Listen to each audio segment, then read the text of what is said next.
In our Parshat, we find the incredibly restrained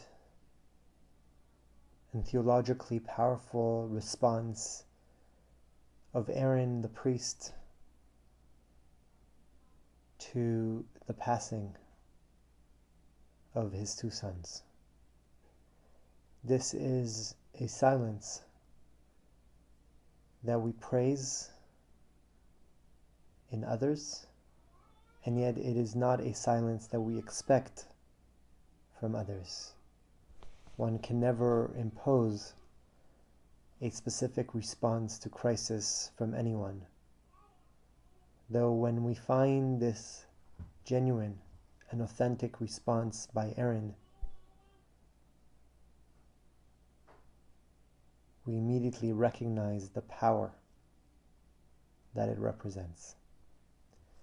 There is a very different sort of silence that we find in one particular midrash, and it is a silence that we can never tolerate.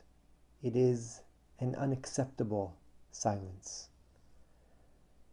According to our sages, when Pharaoh was considering the question of the Jews, the question of the Hebrew minorities in his land, he had three advisors: Bilam the wicked,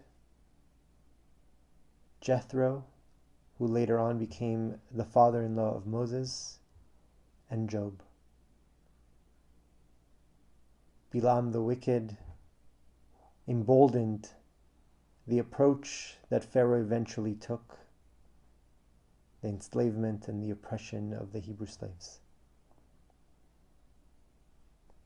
Jethro spoke up against the plan, while Job remained silent.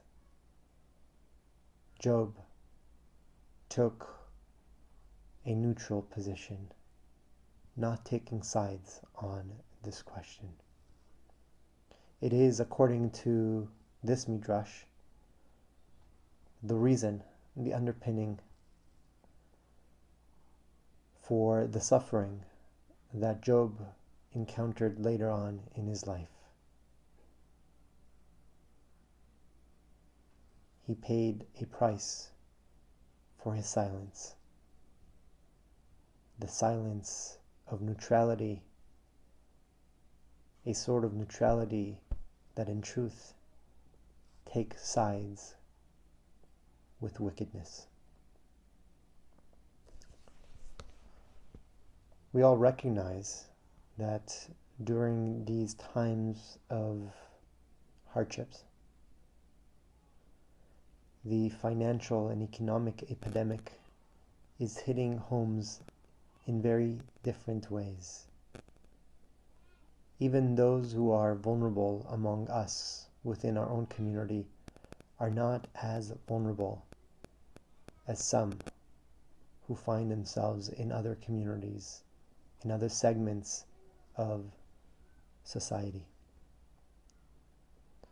There are powerful voices, powerful forces making decisions for our entire country and for the entire world that will have profound ramifications, not just over the course of the next month or over the course of the next 3 months, but quite possibly over the course of one's lifetime.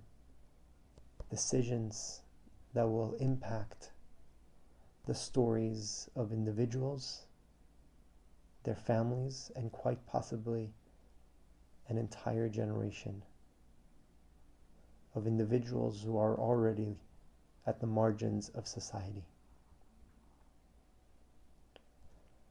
We have a choice at this time to be the Bilams who look out for our own needs, who worry only for our own concerns.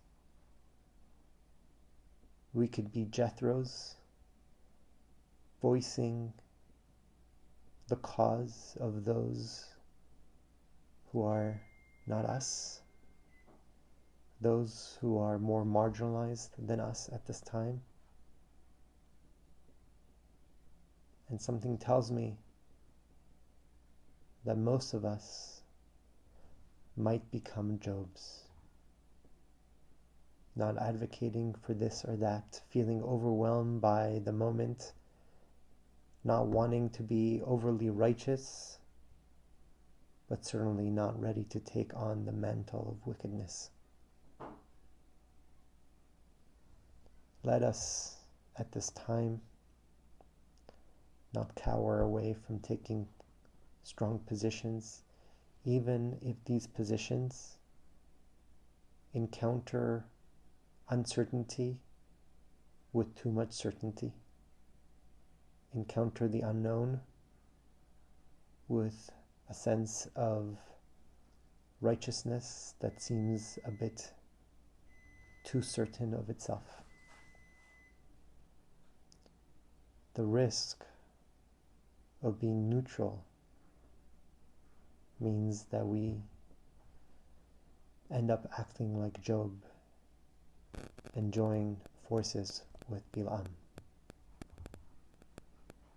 Let us praise the silence of Aaron, a silence that is willing to carry the burden of his own suffering.